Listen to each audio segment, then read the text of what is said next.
आदरणीय दर्शकबिन नमस्कार। यति बेला विशेष गरी तराई क्षेत्रमा आँप खाने मौसम सकिएको छ, तर मैले आँप टिप्ने बेला भयो भन्दा तपाईँलाई अचम्म लाग्न सक्छ। हो, यो सही सुन्नुभयो। अहिले अग्निसार गाउँपालिकाको किसान आँपको व्यापार सकिएर धान खेतीतिर लागेको छ। आँपको राजधानी भनेर चिनिने सप्तरीको अग्निसार गाउँपालिकामा 15 दिनपछि आँप पाक्न थाल्छ। दर्शकबिन, अग्निसार गाउँपालिका निवासी साने प्रसाद चौधरीले 4 वर्ष अगाडि रोपेको आँपको बोटमा फलेको आँप बल्ल पाक्ने बेला भएको छ। भर्खरै सकिएको आँपको स्वाद पुनः अग्निसार गाउँपालिकावासीले लिन सकिन्छ। नमस्कार, हमारा नाम है साने प्रसाद चौधरी। हम किसान शिक्षक। हमारे घर अग्निसार की सब गाँव पालिका वार्ड नंबर 1 वास्तव में यहाँ प्रत्यक्ष म तपाईँले देखाउन चाहन्छु। आँप मेरो अहिले टिप्ने बेला हुन लागेको छ भनौँ न। अब भदौ पहिलो हप्तामा यो पाक्ने प्रजातिको आँप मैले एउटा रोपिराखेको छु, जुन मेरो रूपमा भनौँ न 8-10वटा जति यहाँ फलेको यहाँ तपाईँहरू देख्न सक्नुहुन्छ। यो अहिले वास्तवमा पाक्ने बेला भएको छैन। यसले राख्यो भने 15 भदौसम्म पनि जान्छ, तर भदौ पहिलो हप्तामा त्यसको पाक्ने बेला सुरु हुन्छ। यो आँप चाहिँ यो आँपको नाम चाहिँ के हो? यो आँपको नाम अब खासै म त्यति डिपली भन्न सक्दिनँ, तर बथुवा भनेर यसलाई कतिपय मान्छेहरूले भनौँ यो बथुवा हो भनेर। यो चाहिँ कहिले चाहिँ यो लगाउनु कति वर्षको भएछ? यो लगभग 4 वर्षको भयो। यो मैले कसरी थाहा पाएँ भने यो भदौमा एउटा कृषि महोत्सव यो सप्तकोशी नगरपालिका मङ्गल खटियामा लगाएको थियो। त्यहाँ यसो हामी पनि भिजिट गर्न गयौँ। त्यहाँ हेऱ्यो 3-4वटा आँपको एउटा झुप्पामा झुन्ड्याएको थियो भदौमा।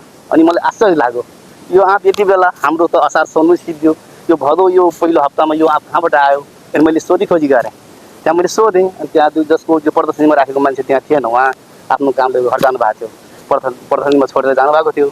अनि मैले उहाँको खोजी गरेँ, कहाँको हुनुहुन्छ, को हुनुहुन्छ यो आँपवाला।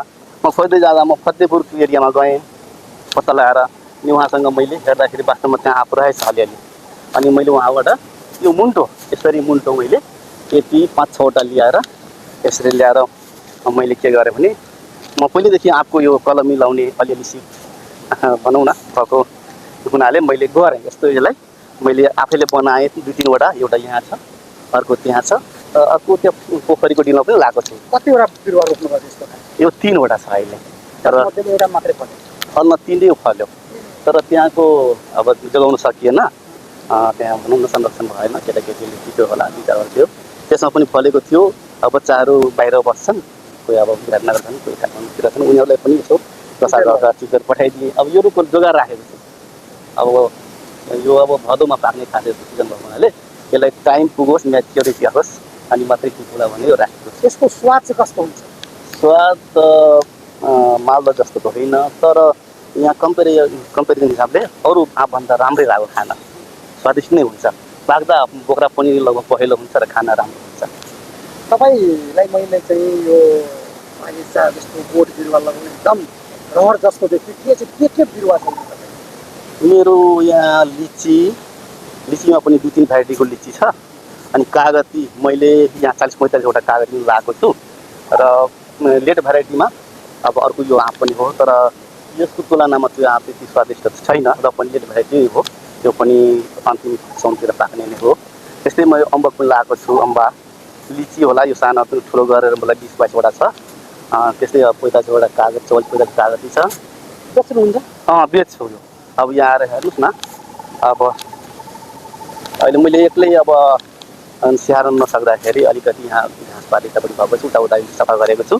यो बेच्छु म प्रायः हटियामा गएर, जस्तै कञ्चनपुर भयो, मौली भयो, सीतापुर कनौलीको विशाल चौक भयो, कहिलेकाहीँ फतेपुरसम्म पनि पुग्छु। यो कागतीहरू ठिकै छ, बेच्दाखेरि आफ्नो घराइसी खर्चको लागि जे होस् यसले राम्रो रहेछ।